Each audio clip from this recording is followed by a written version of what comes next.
നമ്മുടെ ബജറ്റിൽ ധനമന്ത്രി നിരവധി ടൂറിസം സർക്യൂട്ടുകൾ പ്രഖ്യാപിച്ചു. ഒരൊറ്റ ഒന്ന് കേരളത്തിൽ പ്രഖ്യാപിക്കും എന്ന് കരുതി. അല്ലേ പിള്ളേട്ടാ?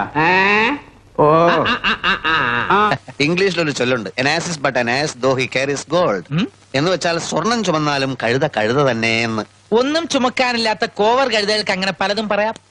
Sir, in this budget, Honorable Finance Minister declared many tourism circuits.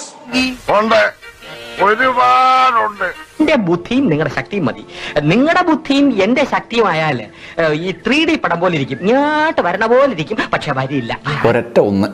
സഭയിലിരിക്കുന്ന Suresh Gopi തന്നെ പ്രഖ്യാപിച്ചിരുന്നു കേരളത്തിൽ നിരവധി ടൂറിസം സർക്യൂട്ടുകൾ കൊണ്ടുവരുമെന്ന്. തോന്നുന്ന പോലെ ചെയ്യണം, അതാണ് പോളിടെക്നിക്. അതേതോ രാഷ്ട്രീയം. One tourism circuit to Kerala.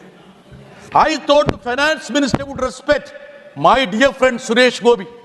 ഇതേതാണ്ട് എലിക്കണിയിൽ സുന വെട്ടതുപോലെ സുനോട്ട് എടുക്കാനും പറ്റില്ല, കെണി ചുമന്നുകൊണ്ട് നടക്കുകയും ചെയ്യണം. തന്നെ കൊണ്ടൊന്നും കൂട്ടിയേ കൂടില്ല, നല്ല പ്രായണ്ടല്ലേ, വല്ല പണിക്ക് പോയിക്കൂടെ? Because he has already promised many tourism circuits in Kerala. അവന്മാര് തിരുമണ്ടന്മാരായതുകൊണ്ട് തൽക്കാലം രക്ഷപ്പെട്ടു, പക്ഷെ കൂടുതൽ കാലം പിടിച്ചേക്കാൻ പറ്റില്ല. സുരേഷ് ഗോപിയോടെങ്കിലും ആത്മാർത്ഥതയുണ്ടായിരുന്നെങ്കിൽ ഒരു സർക്യൂട്ടെങ്കിലും കേരളത്തിൽ പ്രഖ്യാപിച്ചുകൂടായിരുന്നോ സാർ? അതൊരു പോരായ്മ തന്നെയാണ്. അതെ അതെ, എന്നെ എതിർ പാർട്ടിക്കാർ പറയുമെന്ന് ഞാൻ ഉദ്ദേശിച്ചത്. നാട്ടുകാരുടെ മുഖത്ത് എങ്ങനെ നോക്കും? അതിന് നീ നാട്ടുകാരുടെ മുഖത്ത് നോക്കാറില്ലല്ലോ, ഈ നാട്ടുകാരെങ്ങനെ നിന്റെ മുഖത്ത് നോക്കുന്നു? At least to protect the honor of Mr. Suresh Gopi, if one circuit were to be declared by the finance minister. അക്കരെ നിൽക്കണ പശുവിനെ കണ്ട് ഇക്കരെ നിൽക്കണ മൂരി മുക്കലയിട്ട പശുവിന് ചെന പിടിക്കില്ല. ഇനിയെങ്കിലും ഒന്ന് മനസ്സിലായി. ധനമന്ത്രിയെ കൊണ്ട് സുരേഷ് ഗോപി സമ്പൂർണമായി അപമാനിതനായില്ലേ? പാച്ചേട്ടാ, അവമാനിക്കരുത്. ഞാൻ നല്ലൊരു കുടുംബത്തിൽ പറഞ്ഞവനാണ്. നീ നല്ല കുടുംബത്തിൽ പറഞ്ഞു, ഞാൻ പിന്നെ മറ്റേ കുടുംബത്തിൽ പറഞ്ഞാണല്ലോ. I am so sad to say that my friend Mr. Suresh Gopi has been completely humiliated by the finance minister. അതുമായിട്ട് എനിക്കിട്ടൊന്ന് വെച്ചതാണല്ലോ. എന്റെ സ്വഭാവം അങ്ങനെ, ഞാൻ വെക്കുമ്പോ എല്ലാവർക്കും ഇട്ടൊന്ന് കൊള്ളും. ഈ സമയത്ത് സുരേഷ് ഗോപി പ്രതികരിക്കാൻ ശ്രമിക്കുന്നുണ്ട്. അദ്ദേഹം എഴുന്നേറ്റെങ്കിലും ബ്രിട്ടാസ് വഴങ്ങിക്കൊടുത്തില്ല. വിലക്കയറ്റത്തിനും തൊഴിലില്ലായ്മയ്ക്കുമെതിരായാണ് പിന്നീടുള്ള പ്രസംഗം. ഇവനെ സൂക്ഷിക്കണം, അവന്റെ കണ്ണിൽ എന്തോ തീക്ഷ്ണതയോടെ കത്തുന്നു. അവന്റെ വാക്കിന് സൂചിവിനയുടെ മൂർച്ച. Sir, ye do मामला है. One is unemployment, second is price rise. ഈ സർക്കാർ അതിനുവേണ്ട എല്ലാ നടപടികളും കൈക്കൊണ്ടിട്ടുണ്ട്. Two facets to this issue. One is that the prices of the essential commodities going up. People cannot afford to buy things. ജനങ്ങളെ ഉപദ്രവിച്ചോ ഇല്ല എന്നുള്ളതല്ല ഇവിടുത്തെ പ്രശ്നം. ജനങ്ങളാണ് നമ്മളെ തെരഞ്ഞെടുത്ത് ഈ ഭരണപക്ഷത്തിരുത്തിയിരിക്കുന്നത്. അപ്പൊ ആ ജനങ്ങളെ ഉപദ്രവിക്കാനുള്ള അവകാശം ആരാ? നമുക്കാ, അവർക്കല്ല. അതോടെ നിങ്ങളുടെ കടബാധ്യത തീരുമെങ്കിൽ ഒന്നടങ്കം തീരട്ടെ.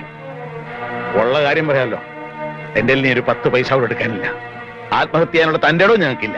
കേന്ദ്രാവിഷ്കൃത പദ്ധതിയാണ് ഇപ്പോഴത്തെ ഇഷ്ടപരിപാടി. ഈ പദ്ധതിക്കുള്ള 40% ചെലവ് സംസ്ഥാനങ്ങൾ വഹിക്കണം. എന്നിട്ട് അവയൊക്കെ ബ്രാൻഡ് ചെയ്ത് മോദിയുടെ പടം പ്രദർശിപ്പിക്കണം.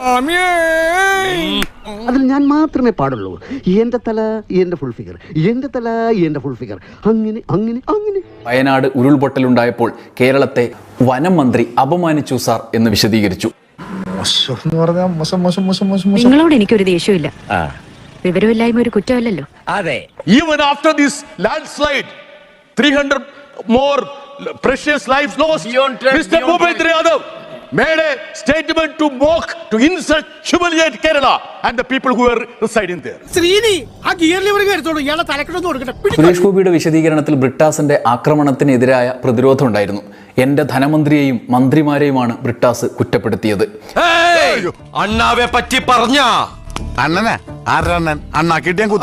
അദ്ദേഹം പറഞ്ഞതെല്ലാം അസത്യമാണ്. With regards to, I beg to differ because he has spoken untruth. Suresh Gopi ഇങ്ങനെ സംസാരിച്ചു വരുന്നതിനിടയിൽ ബജറ്റിൽ ഒന്നും ഇല്ലല്ലോ എന്ന് ബ്രിട്ടാസും പ്രതിപക്ഷ എംപിമാരും അപ്പുറത്തിരുന്ന് ഉറക്കെ ചോദിക്കുന്നുണ്ടായിരുന്നു. അതിനെയും പ്രതിരോധിക്കേണ്ടി വന്നു സുരേഷ് ഗോപിക്ക്.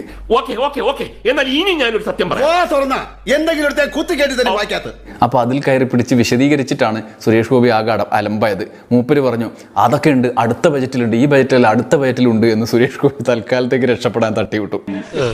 എന്ത് തങ്കപ്പെട്ട മനുഷ്യനാടാ, ഇവനെ പറ്റി നീ തോന്നിയ ദിവസം പറഞ്ഞത്. Next budget is not so very far away.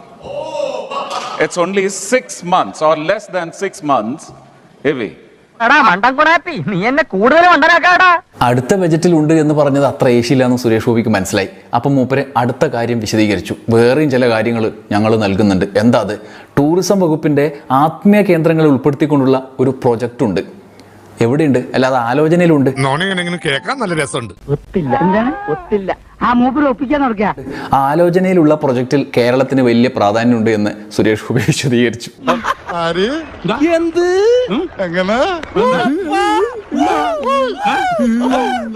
എന്നാ പിന്നെ വരാനുള്ളത് ഏതെങ്കിലും ഓട്ടോ പിടിച്ചു വരും മുമ്പ് ഞാൻ പോട്ടെ. ദൈവം കാക്കട്ടെ എന്നെ. ഒരു ചുവന്ന സ്വിച്ച് കാണുന്നുണ്ടോ? കാണുന്നുണ്ട്. ചുവന്ന സ്വിച്ച് അമർത്തി.